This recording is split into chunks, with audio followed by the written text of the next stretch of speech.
Good evening, ladies and gentlemen, and welcome to Madison Square Garden, the world's #1 sports and entertainment center, for tonight's 10-round heavyweight main event, sanctioned and supervised by the New York State Athletic Commission, Jack Prenderville, chairman.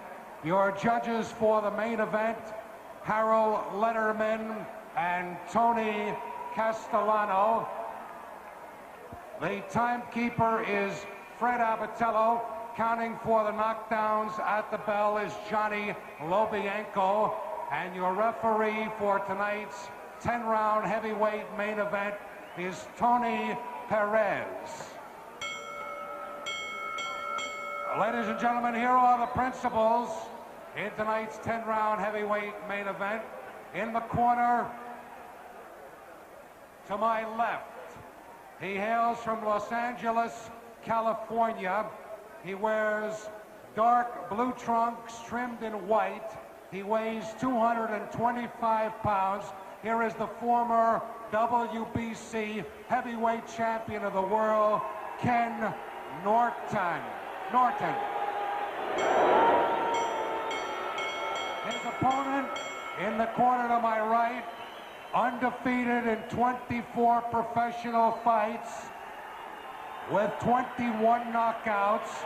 He hails from Huntington, New York, 225.25 pounds.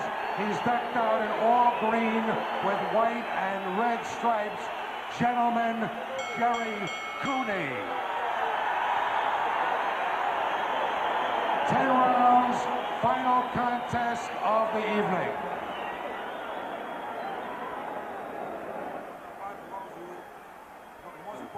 My command break.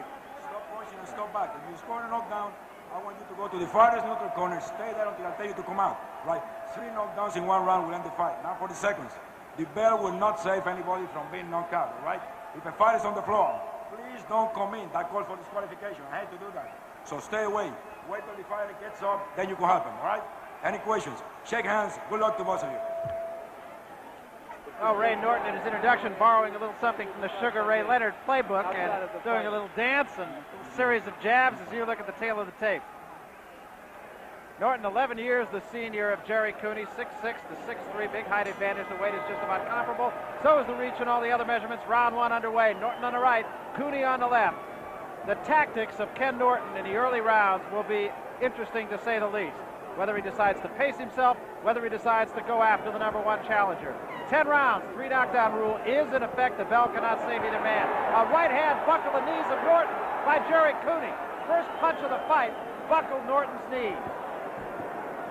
Left hand to the stomach, and another right hand to the side of the head of Norton, who stands on the ropes. Left hand to the heart by Cooney. Norton bangs away now at Cooney in Norton's corner. And another left hand scores it again. The legs of Norton wobble. Norton is hurt in his own corner. Cooney trying to measure him. Misses 2 uppercuts, but scores with combinations of left stands. Norton straight up. Norton is about to drop. Norton is on his knees and finally slumps in the corner. He is not going to get up from this.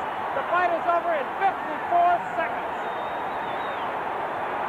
And if there was ever any doubt as to the punching power of Gerry Cooney, Ray Leonard, I think that doubt was put to bed right here. Right.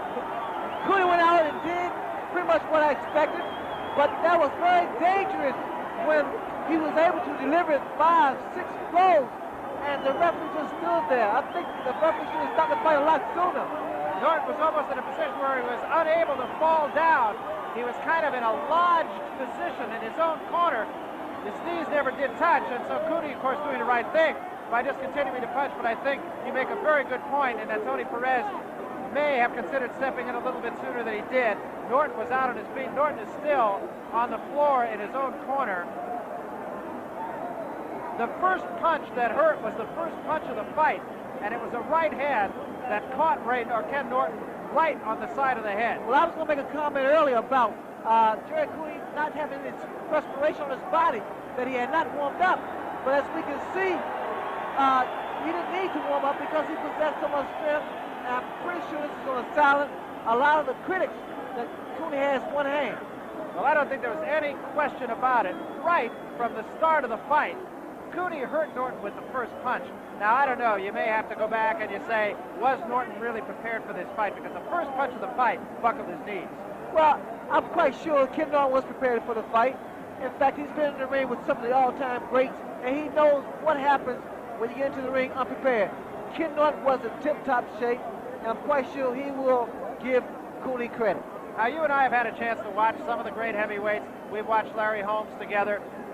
Just off the top of your head, how would you compare a Jerry Cooney right now with a Larry Holmes? Well, Larry Holmes still has so much more physical attributes. Holmes can move, Holmes can punch, Holmes has a good jab. Whereas that, we really, I think, be very curious to see what Jerry Cooney can do with a guy that is mobile and really a good technician like Larry Holmes. Well, of course, tonight is a great indication of the punching power of Jerry Cooney. There's no question about that.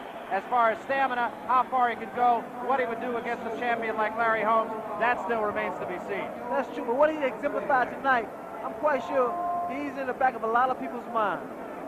Right now, they have brought a stretcher into the ring to deal with Ken Norton, who is just now getting to his feet. There's no question that Ken Norton was literally out on his feet. We will try to get a report and give you a medical report on Ken Norton just as soon as that becomes available. The punches that was delivered by Cooney and the leverage and balance that he had with him, I'm quite sure, I can almost say a guarantee that Norton, God forbid, has a concussion. I think you can see that Ken Norton is conscious. He is sitting on his stool now. Commotion reigning all over the ring. More people in the ring, I think, than in the house here at Madison Square Garden. Jerry Cooney acknowledging some of the photographers standing up at the ringside. Acknowledging the crowd. He was unquestionably the crowd favorite. I think everybody, just looking at the people around here, Ray, everybody has kind of a shocked expression on their face that the thing ended as quickly as it did. Know when to go. We're up in the ring now. Let's Jerry, when did you? how early in that round did you hurt him? Well, I hit him with a straight right hand, and I saw him back up along the ropes. So Victor told me to be cautious at all times, and if I see my openings to go in and work on, we worked as planned. Victor was training for I don't know how long, up in the Concord and New York here training, and told me the right thing. Do you feel in some way, Jerry, that the quickness of this fight, excuse me, robs you in some way? That people will say that Ken Norton just couldn't fight anymore? Doesn't matter to me anymore. I have my people here, my fans. We train hard. Mike Jones, Dennis Rappaport, Victor Valley, and myself. All right, we just love him, that's all. All right, what is next? Is Mike Weaver next for the WBA championship? Look to my managers, Mike Jones and Dennis Rappaport and Victor All right, Valley. Mike Jones here is nodding and saying that Mike Weaver will be your next opponent for the heavyweight championship. Would you explain to our audience why Mike Weaver instead of Larry Holmes? Well, since I turned professional, I just do the fighting. My managers do the managing. My man here, Victor, gets me in shape. I just leave it that way. Well, they must be doing a perfect job so far.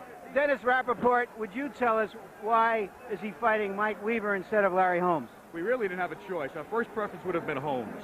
Holmes has refused to fight Cooney, in spite of what he said to the media, where he verbalizes one thing, but in fact, in truth, when it came time to sign a contract, he refused to, they never signed. King was supposed to get back to us 3 months ago. Me and Mike called him several times, never got back to us. After a meeting where we were supposed to sign a contract. Are you concerned that the critics will say, well, he's beaten another fighter of the 70s, he's now going a total of about 4 or 5 rounds with fighters in the 70s, but he hasn't fought a good young fighter yet? Larry, if at the end of Jerry's career, he never goes more than 2 rounds, thank the Lord, and we'll be very happy. It'll prove that he's the greatest fighter of all time. Let the cynics ask the same questions when he's heavyweight champion of the world, because that's his destiny, the championship of the world. Thank you very much. I'll be back in a few moments. I'm going to try to reach Ken Norton. Back to ring.